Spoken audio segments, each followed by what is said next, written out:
Alright, it's time for some more tARTarian translations.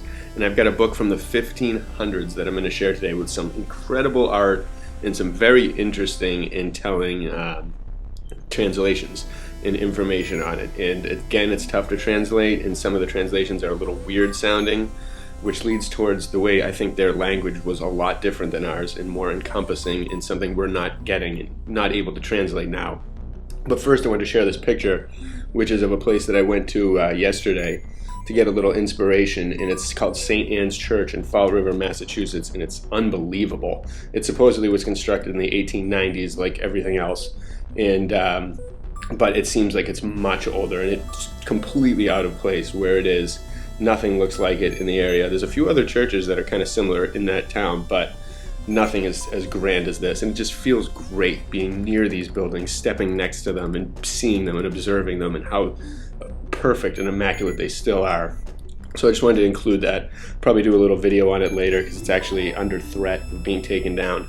So this is the information on the book I'm going to show you. I think the artist is named Heironymous Cock, which is kind of interesting. I was actually searching Bosch and came across this guy, but there's some different Roman emperor things and all different things. So I'm just going to translate now, starting with the the intro page right here, the title page, which says St. Charles V Imperial Opt Max, number of outstanding victory.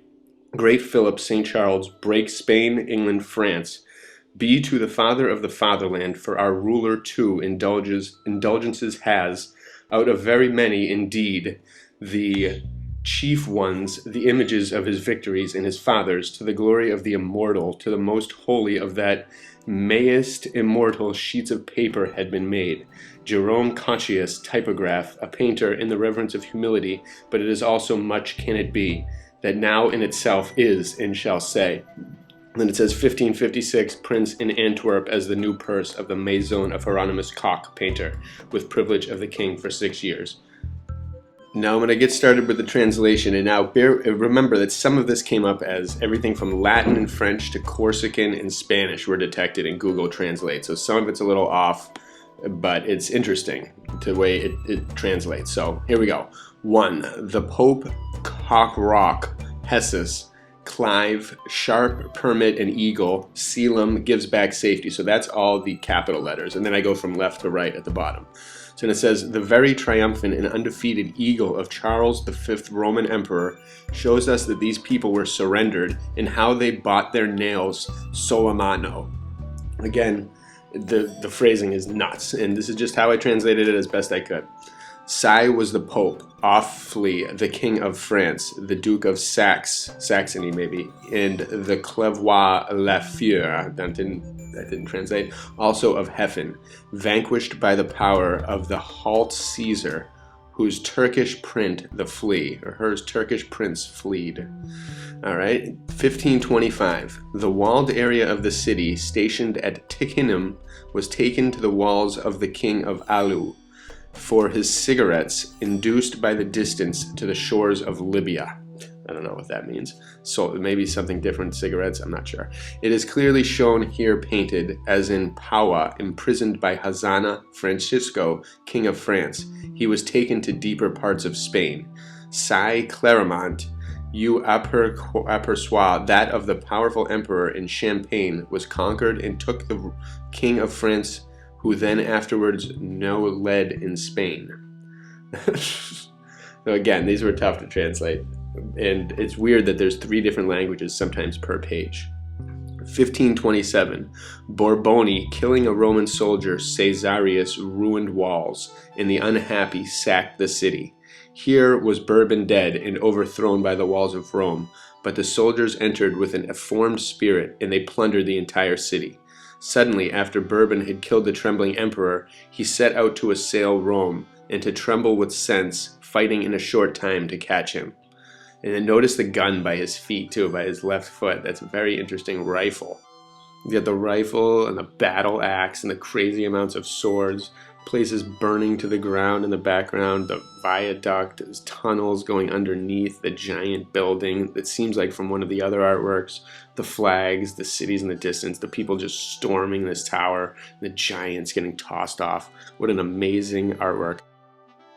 1527, captured the city of Adrian, surrounded by lofty, bound, in bulk lenient, much air finally redeemed. Rome taken as we said, Clement in this tower dreams closed, but later in without dreams, as we saw, with much silver and gold released. The princess city, Clement, Pape de Rome, in the castle of Adrian, new enclosure, who then, after giving money a large sum, was bound and put back in rest.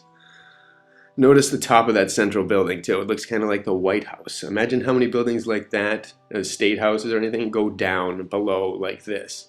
Like, how much land have we been covered by over time, and how far down do these things go? And the giants. Notice the giants.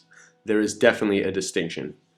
Here we go, 1529. Pannonia, the Turk, Caesar, and consumeth their fury. This is cruel hard, landed at the siege of Vienna. Solimano came powerful, and Avia already put siege to Vienna, but he fled from here very fearful due to the virtue of Carlos, who reigns. They were Turks defeated, and the powerful Emperor Vienna's stunts, so boring, passes, were delivered and restored to honor. Notice the ridiculous amount of faces in their armor and horse coverings as well. Each one of these photos has it. Their faces are everywhere. Some angry, some intense. It just seems like from another dimension, these people. It's almost like they were seeing the beings from like the psychedelic realms, and they were in communication with them or talking with them or part of them. Everything's so elaborate. The armor, the coverings, it's just so nuts. Beautiful art. 1530. In the past, as though they are eating the flesh of the individual, it's I am having conquered the invincible, melt with the Caesar's armies. The Indians, who hitherto of human flesh suffer as fierce and untamed, with virtue and sovereign force, you see them by Caesar already domesticated. Very interesting. The Indians living in human flesh, in incomparable cruelty to say, are conquered by the Havana power of the hard-working fighters of the empire. So is that relation to Cuba and the Caribbean? Does this mean that we are all the natives? Are we all the Indians, the smaller humans, and the giants are there? Look at the mother milking in the background, the desecration of the human bodies. There's so much to see in that last one. I really think we might be the natives they talk about. Tunis, 1535. Tunis, Tunisia, Caesar, having triumphed over the power of the war, entered in the winter. It gives in a twinkling. He flees Africa. Here you see how that African fled. Quando Caesar, triumphant and powerful, legano to Tunes with his lucky hand, where he entered with a victorious name. The valiant Caesar, triumphant in Africa by the will of God, and the Tunisian friends took up by the bellicose practice, whose fleeing Turks were put. I'm not sure what that means, but this is a serious battle happening here. And it seems like the people in the foreground are very advanced, very serious. Their armor is so nuts. The horses, like how do they even get those things on? Who makes those? All of this. There's a lot of art at this time. 1543. Boding, behold, he rolled himself to his feet as a suppliant of the emperor was defeated, unto whom even the Gelrica broken the scepters of the host. From Cluse is the Duke, who defeated Caesar in front of you, you see in kneeling. But after his power came, I released him, blurting his state. See how the Duke of Cluse, has the emperor at all come submissive to serve him. Similarly, also for the land of Gelderland in the hands of the Meter.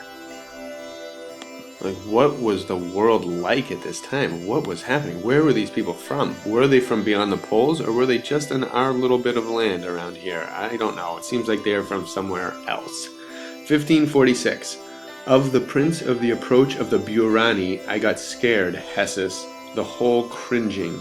Suddenly they turn in great Caesar's manipulations. They felt from the wings the sound that the eagle triumphant came making Landgrave. I'm not sure what that is. It happens a few times they say that, Landgrave, and that of Saxa, and at the noise you see them both fleeing back. When the tale of Buren arrived in Caesar's camp valiantly, the then fugitive Duke of Saxony goes in the Landgrave also likewise. So notice in this one how it looks like giants in the army with lots of weapons and cannons are aimed at and ready to destroy the Star Fort, the village and the city. You can see the double-headed griffin flag on the front of the horse. Like, were they an invasive force from somewhere else and conquering these things that we've known, taking more land? Who knows? 1547. Betrays the leaders of Saxo under the Caesar, never subdued in war, with the loss of realm in arms and heroes. Changing one letter of X to C led to a different translation than that, where it says, the mouths of the leader of the war of Caesar under the Saxo comes to bound by the chain with the loss of realm in arms and heroes.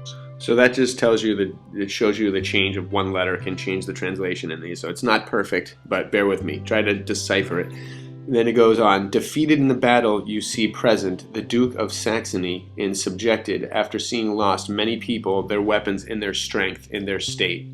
The Duke of Saxony, being very desperate and conquered by the powerful emperor after having all his lost country, wanted to make him obedient. Very interesting here. Look at this guy. His chakras, all like with his suit. They all look like giants again. People very important, looking proud. The horses, they don't even seem like they're a different breed of horse or a different like thing altogether. I wouldn't even be surprised if they were conscious and very like intelligent. Who knows? 1547. Hesso bold already. Perhaps it is no Saxony. After the expulsion of, there are many of Caesar himself, without equal, they give under the yoke of the cities. So, interesting. Landgrave, or Landgrave, already defeated the daring prisoner, the Duke of Saxony, and his company. They have offered their keys to Caesar, the cities of German name. When the Landgrave and Duke of Saxony knew by the emperor that they had been hunted down, many bays were then all out of one desire to give him back many cities and countries. I'm not sure, but look at it, giving him the keys. They're just surrendering to him, like, and they look like kind of human. He looks like a giant. It's amazing stuff. 1547. This presents itself as the majesty of Caesar, Hessus, before the unaccustomed, now soften or lamb. Here you see how this Victoria, with the flight of the eagle taken by Carlos, whose name to the world is glory, he is offered who was fierce, very tamed. Like the Agnew, in all humility, the Landgrave surrendered here at mercy at the goodwill of the Grand Majesty, who also received him humanely. And notice the two smaller humans on either side of the emperor. That's very interesting because they seem like they're our size, showing that we have been domesticated and conquered by these people. We may be their slave pets or have been by this dominant race that exists somewhere beyond the poles, and they may have just got messengers here, keeping charge of us for us, being taught how to subjugate us, and they're doing a great job in 2020 at doing that. So this all started from searching Hieronymus Bosch and just wanting to get a glimpse further into the 1500s, which just seemed unbelievable. Like that art, just the fact that that book has several different languages all combined. In their language, like their words are very descriptive. It's almost like they're a totally different thing. Like they took on a completely different meaning when they were understood really. And my translation is almost like a two-dimensional version of a three-dimensional language, where you probably had to incorporate so much in order to really fully understand like the riddle and the connection and the meaning and the power of it. It's just, these people back in the day were so amazing. And I always will wonder what we were once like. It seemed impossible to fathom at first, but now as time goes on and more YouTube creators are coming out with great content on this topic, it's starting to unravel and the pieces are starting to fit together. And we need to demand that our history become restored in the future. And hopefully we can find out what it's all about, and we will discover and just continue to push forth and teach the future about the ways it really was in our beautiful past. And we will create a beautiful future as a result. Bless you all.